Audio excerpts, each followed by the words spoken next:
Hello my dear students.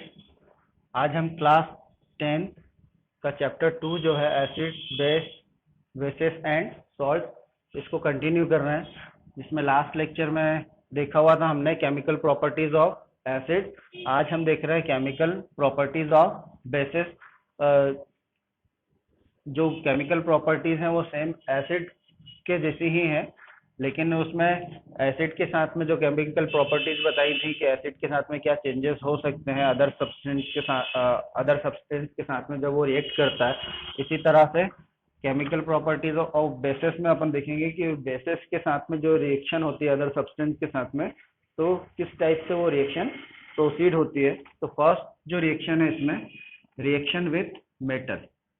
Reaction with metal. तो reaction with metal मतलब कि ये जो मेटल है, मेटल के साथ में जो बेसिस की जो रिएक्शन होगी तो उसमें क्या फॉर्म होता है। तो इसको सिंपली इस तरह से आप समझ सकते हैं कि ये जो मेटल है, मेटल ये जब बेस के साथ में रिएक्शन करता है, इसकी जब बेस के साथ में रिएक्शन होती है तो इस कंडीशन में ये जो फॉर्म करेगा वो होता है सॉल्ट और सोडियम और हाइड्रोजन गैस। क्या फॉर्म करेगा? Salt plus hydrogen gas. ठीक है। जैसे फॉर एग्जांपल यहाँ पर एग्जांपल लेते हैं कि आपने जो मेटल लिया हुआ है वो क्या लिया हुआ है? जिंक। जिंक मेटल लिया हुआ है। हाँ।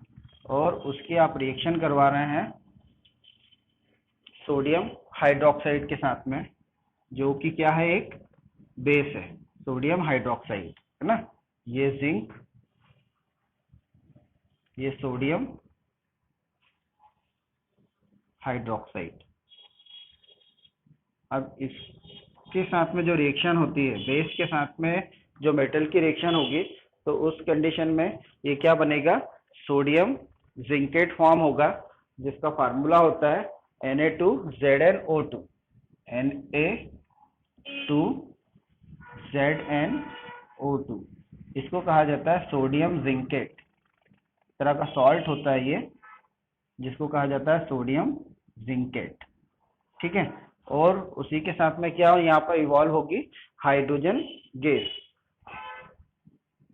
Hydrogen gas. अब यहाँ पर हाइड्रोजन क्या है? गैस है। और ये जो सोडियम जिंकेट जो है, ये क्या होगा? इसका एक्वा सॉल्यूशन होगा, जैसे आपने उसमें पढ़ा हुआ है फिजिकल स्टेट आपको जो लिखना होती है। तो यहाँ पर ये भी NaOH जो है ये किस फॉर्म में होगा? एक्वस फॉर्म में होगा, और ये सॉलिड फॉर्म में होगा। अब ये जो रिएक्शन है फिलहाल अभी क्या है? ये अनबैलेंस रिएक्शन है।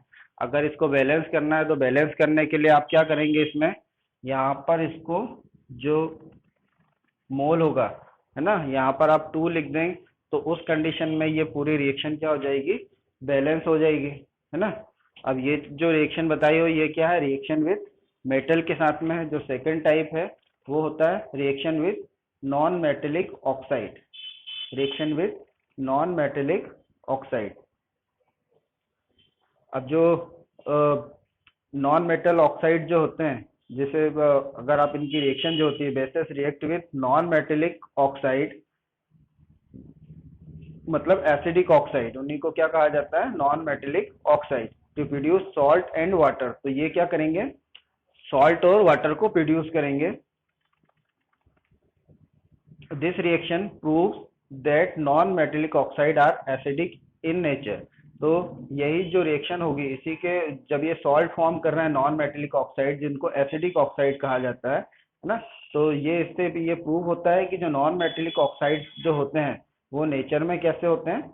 एसिडिक होते हैं। नेचर में एसिडिक होते हैं। यही चीज अपन यहाँ पर देखने वाले हैं। जो सेकंड पॉइंट है आपका, जो सेकंड टाइप ऑफ रिएक्शन है वो है reaction with non metallic oxide. Reaction with non metallic oxide, लिख लो इसको। Second type reaction with non metallic oxide. है ना। ये जो नॉन मेटेलिक ऑक्साइड है इन्हीं को एसिडिक ऑक्साइड भी कहा जाता है।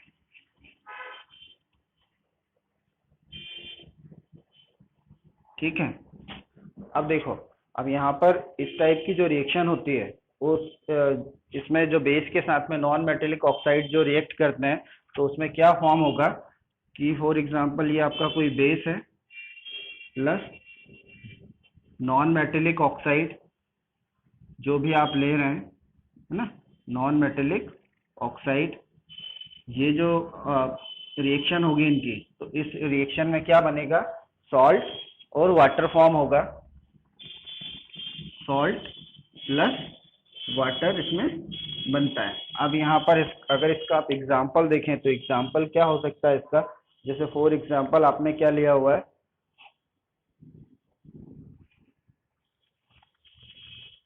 कार्बन डाइऑक्साइड, है ना। अब जैसे बेस जो है, बेस आपका यहाँ पर ये ले लेते हैं आप कैल्शियम, एग्जाम्पल लेना है इसका कैल्शियम ऑक्साइड। ठीक है, कैल्शियम ऑक्साइड यानी कि इसको लाइम वाटर भी कहा जाता है और स्लैग्ड लाइम भी कहा जाता है ना, स्लैग्ड लाइम। ये आपका फॉर एग्जाम्पल मान लिया अपन बेस है, और यहाँ पर non metallic oxide CO2 carbon dioxide, है ना। अब यहाँ पर ये जो होगा ये एक्वस फॉर्म में है और ये गैस फॉर्म में है ना। अब यहाँ पर इसकी जो रिएक्शन होगी, जैसा कि इसमें अपन ने बताया हुआ है कि क्या बनता है, सॉल्ट फॉर्म होता है और वाटर फॉर्म होता है। तो यहाँ पर ये जो कैल्शियम है, कैल्शियम और CO2 ये इसके साथ में मिलकर क्या बना लेंगे यहाँ पर, कैल्शियम कार्बोनेट, और प्लस बचा क्या यहाँ पर H2O। तो यहाँ पर ये जो कैल्शियम कार्बोनेट जो बना हुआ है ये आप किस फॉर्म में होता है, सॉलिड फॉर्म में होता है।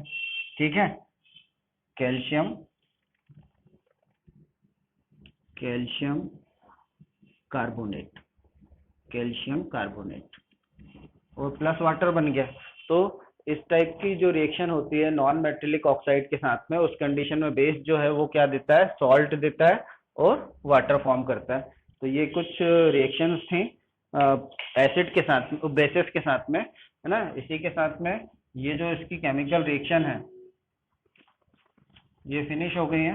इसके अलावा जो दूसरा होता है जिसमें कि क्या होगा, एसिड और बेस अगर आपस में रिएक्शन करते हैं, एसिड और बेस अगर आपस में रिएक्शन करते हैं तो उसमें क्या होता है, वही चीज अपन यहाँ पर देखने वाले हैं। तो इसमें जो नेक्स्ट पॉइंट जो होगा आपका, ये टॉपिक हेडिंग जो होगी, reaction between acids and bases, reaction between acids and bases. तो जनरली जो रिएक्शन होती है, रिएक्शन एसिड और बेस के बीच में जो रिएक्शन होती है उसको क्या कहा जाता है, न्यूट्रलाइजेशन रिएक्शन कहा जाता है। सिंपली में यहाँ पर अगर इस टाइप की जो रिएक्शन होगी, इस रिएक्शन को क्या कहा जाता है, न्यूट्रलाइजेशन रिएक्शन, है ना, न्यूट्रलाइजेशन रिएक्शन। ये आप लोग याद रखिएगा कि एसिड और बेस के साथ में जो भी रिएक्शन होती है तो उसमें एसिड बेस को या बेस एसिड को क्या करता है, न्यूट्रलाइज करता है एक तरह से। तो उस टाइप की रिएक्शन को क्या कहा जाता है, न्यूट्रलाइजेशन रिएक्शन। अब यहाँ पर इस रिएक्शन में हमेशा जो फॉर्म होगा, है ना, जैसे एक छोटा सा आप उसमें लाइन लिख सकते हो, acids react with basis, acids react with bases to form salt and water, to form salt and water। Acid जब रिएक्ट करता है बेस के साथ में तो क्या बनता है, सॉल्ट और वाटर फॉर्म होता है। इन दिस रिएक्शन, इसी में लिख लेना, in this reaction, in this reaction acid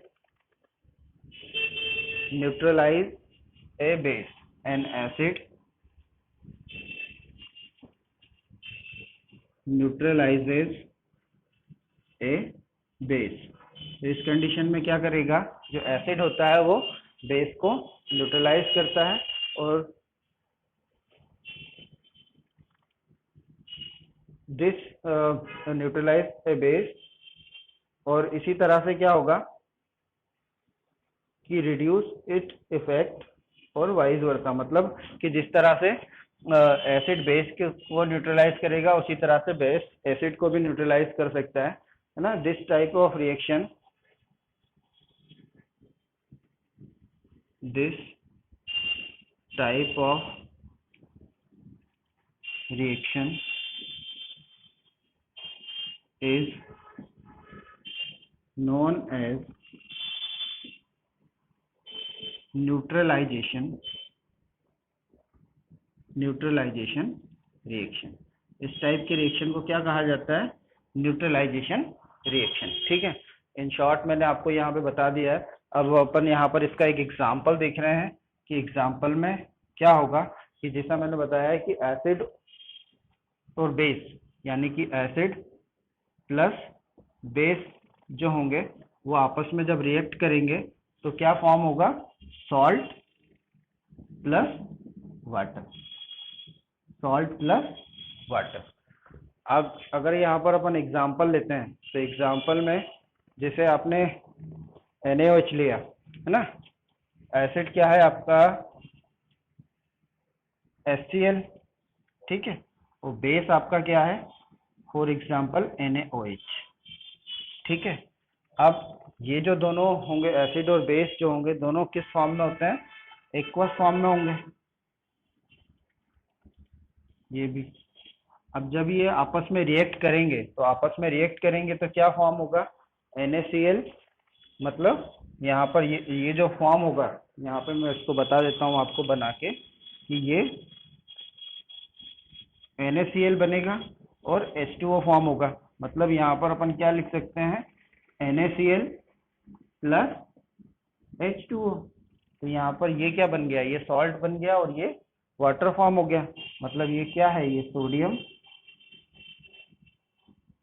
chloride. ठीक है, तो इस तरह की जो रिएक्शन होती है उसमें एसिड और बेस में, तो उस टाइप की जो रिएक्शन को कहा जाता है न्यूट्रलाइजेशन रिएक्शन, और उसमें हमेशा क्या बनेगा, सॉल्ट और वाटर फॉर्म होगा। ठीक है, इसी तरह से क्या होता है कि एसिड या बेसिस जो होते हैं, जो वाटर में जब उनका सॉल्यूशन बनाया जाता है तो उस कंडीशन में जो एसिड के लिए अपन कहते हैं कि हाइड्रोजन आयन क्या होता है, रिलीज होता है, लेकिन जो आयंस होते हैं वो क्या होते हैं कि फ्रीली एग्जिस्ट नहीं कर पाते हैं वो। तो वो जो वाटर मॉलिक्यूल्स जो होंगे है ना, वाटर मॉलिक्यूल्स के साथ में वो हाइड्रोजन क्या बना लेता है, हाइड्रोनियम आयन फॉर्म करता है।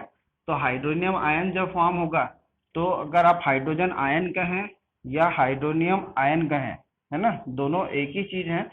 कि जो एसिड की अगर बात करते हैं तो वो जो होगा उस कंडीशन में हाइड्रोजन आयन जो देता है तो वो उसी तरह से अपन कह सकते हैं कि हाइड्रोनियम आयन भी देता है।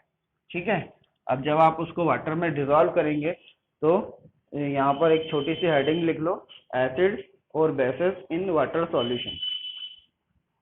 नेक्स्ट जो है एसिड्स और basis in water solution.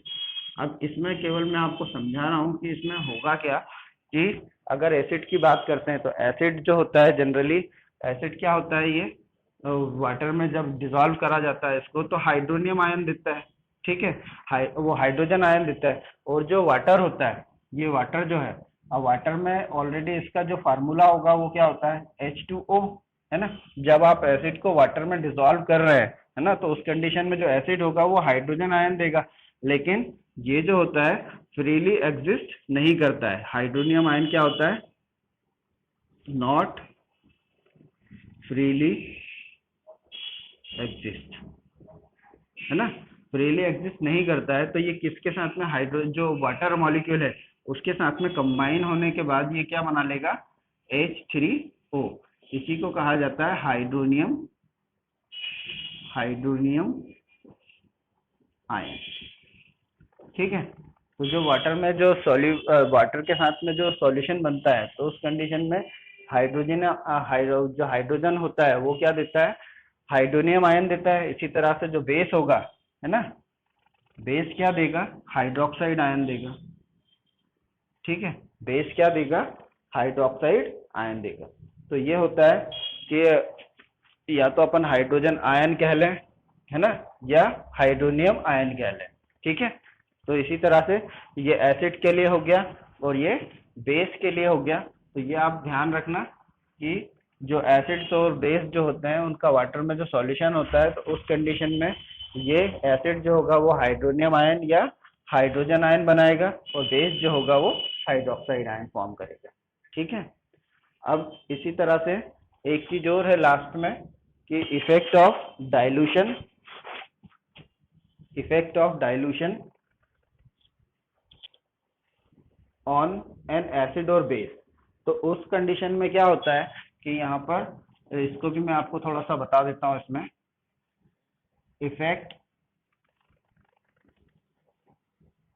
On dilution, effect on dilution, effect on dilution on acids और बेसिस। देखो अब यहाँ पर क्या होने वाला है कि जब आप एसिड को या बेस को, है ना, वाटर में डिसॉल्व करते हैं, तो उस टाइप का जो सॉल्यूशन होता है, मिक्सिंग ऑफ, यहाँ लिख लो आप कि मिक्सिंग ऑफ एसिड्स और बेसिस, मिक्सिंग ऑफ एसिड्स और बेसिस with water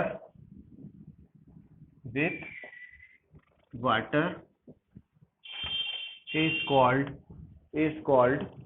dilution। उसको क्या कहा जाएगा, is called dilution। उसको अपन क्या कहते हैं, डाइल्यूशन कहते हैं। ठीक है, पहली चीज तो ये हो गई। अब इसमें होगा क्या कि जब भी आप क्या करते हैं, जब डाइल्यूशन होगा तो जो हाइड्रोजन आयन जो भी एसिड या बेस जो है, हाइड्रोजन आयन जो क्या हो जाएंगे, वो उनका कंसंट्रेशन जो होगा वो डिक्रीज हो जाएगा। इस कंडीशन में अगर डाइल्यूशन जो होता है, तो डाइल्यूशन अगर अपन एसिड के लिए बात कर रहे हैं, है ना, तो एसिड में क्या होता है, हाइड्रोजन आयन होते हैं, है ना। तो इस कंडीशन में क्या हो जाएगा, decrease concentration of hydrogen ion. और अगर बेस की बात करेंगे, है ना, अगर बेस की अपन बात कर रहे हैं यहाँ पर, जिसमें क्या होता है, हाइड्रोक्साइड आयन होता है, तो यहाँ पर भी वही चीज हो जाएगा, decrease concentration of hydroxide ion. उसी को अपन क्या कह रहे हैं, डाइल्यूशन। इस कंडीशन में यही चीज होती है कि इनका जो कंसंट्रेशन होता है वो क्या हो जाता है, डिक्रीज होता जाता है। अगर अपन बात करें यहाँ पर कि जो एसिड है ना, एसिड का अभी मैंने आपको बताया था कि एसिड वाटर के साथ में क्या बना लेगा, हाइड्रोनियम आयन बना लेगा, आयन दे देगा। इसी तरह से जो बेस होगा वो भी क्या अपने पार्ट्स में डिवाइड हो जाएगा जब उसको वाटर में आप डिसॉल्व करेंगे, तो है ना। तो जब उसको डाइल्यूशन करा जाता है, तो डाइल्यूशन में यही चीज होती है कि जो एसिड्स होते हैं इनका कंसंट्रेशन जो होगा वो डिक्रीज होता जाता है, और बेसिस जो होते हैं जिनमें हाइड्रोक्साइड आयन होते हैं उनका भी क्या होता जाता है, कंसंट्रेशन डिक्रीज होता जाता है। इसको सिंपली वे में आप इस तरह से भी समझ सकते हैं कि जनरली क्या होगा कि जैसे आपने एसिड लिया हुआ है ना, एसिड लिया,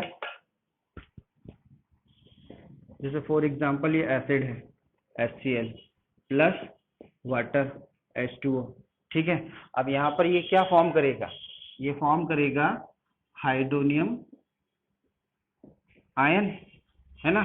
और उस कंडीशन में क्या बनेगा, यहाँ पर क्लोराइड आयन फॉर्म होगा Cl। ठीक है, अब यहाँ पर जो वाटर है ना। अब वाटर जो होगा जिससे जैसे इसमें डिसॉल्व करा हुआ है ना, ये वाटर में ये जो हाइड्रोनियम आयन होगा कैसे फॉर्म होगा, तो हाइड्रोनियम आयन ये क्योंकि फ्रीली एग्जिस्ट नहीं करता जैसा अभी मैंने बताया था, तो ये क्या बना लेगा, H3O, ये बना लिया इसने, हाइड्रोनियम आयन बना लिया। ठीक है, इसी तरह से अगर बेस की अपन बात करते हैं, है ना, अगर बेस आपने यहाँ पे लिया हुआ है, ये तो रिएक्शन एक हो गई फर्स्ट। सेकंड रिएक्शन क्या हो जाएगी, अगर आपने यहाँ पर NaOH ले रहे हैं, है ना, NaOH क्या है, एक्वस की अगर अपन बात करते हैं, एक्वस, है ना, तो उस कंडीशन में क्या हो रहा है, इसको आपने वाटर में डिसॉल्व करा हुआ है ना, इसका एक्वा सॉल्यूशन है। तो ये उस कंडीशन में क्या हो जाएगा, आयनाइज होगा, मतलब Na+ देगा और हाइड्रोक्साइड आयन देगा, हाइड्रोक्साइड आयन देगा। अब जब आप क्या करते हैं, डिसॉल्विंग एन एसिड और basis in water is a highly exothermic reaction. जब भी आप एसिड और बेस को क्या करेंगे, वाटर में डिसॉल्व करेंगे, तो उस समय जो रिएक्शन होती है वो रिएक्शन क्या होती है, एक्सोथर्मिक रिएक्शन होती है। मतलब एक्सोथर्मिक रिएक्शन से मतलब ये हुआ कि उसमें बहुत ज्यादा हीट प्रोड्यूस होती है ना।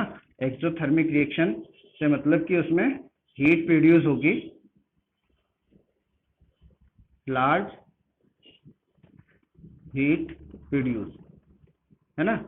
तो उस कंडीशन में हमेशा आपको ये ध्यान रखना है कि जो जब भी आप डाइल्यूशन कर रहे हैं, तो उस कंडीशन में वाटर में आपको जो कंसंट्रेट एसिड और बेस जो होगा वो धीरे धीरे उसमें डिसॉल्व करना है और उसको स्टायर करते जाना है।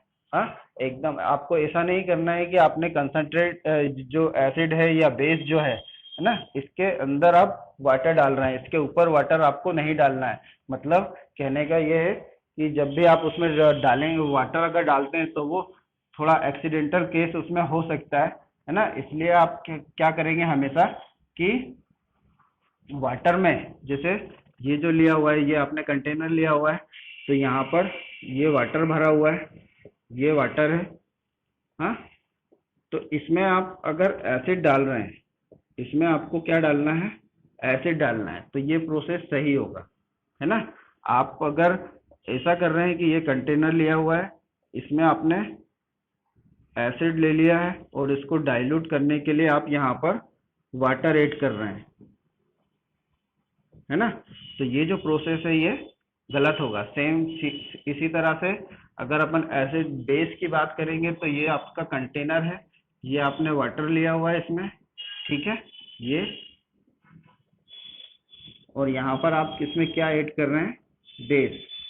तो ये जो प्रोसेस होगा ये प्रोसेस सही है ना। और अगर आपने ये लिया हुआ है कंटेनर और इसमें आपने क्या ले लिया है, यहाँ पर बेस, और इसमें आप वाटर ऐड कर रहे हैं इस तरह से, तो ये प्रोसेस क्या होगा, गलत होगा। ठीक है, तो इसमें एक्सीडेंट होने की संभावना ज़्यादा हो सकती है, इसलिए आपको ये जो ऊपर जो प्रोसेस बताए हुए हैं, इसी तरह से आपको एसिड और बेस को क्या करना है, डाइल्यूट करना है। ठीक है, अच्छी तरह से सब आप लोग नोट्स प्रिपेयर करिएगा, रीड करिएगा, लर्न करिएगा उसको, है ना। और एट लास्ट चैनल को सब्सक्राइब करें, लाइक करें, शेयर करें। Thank you.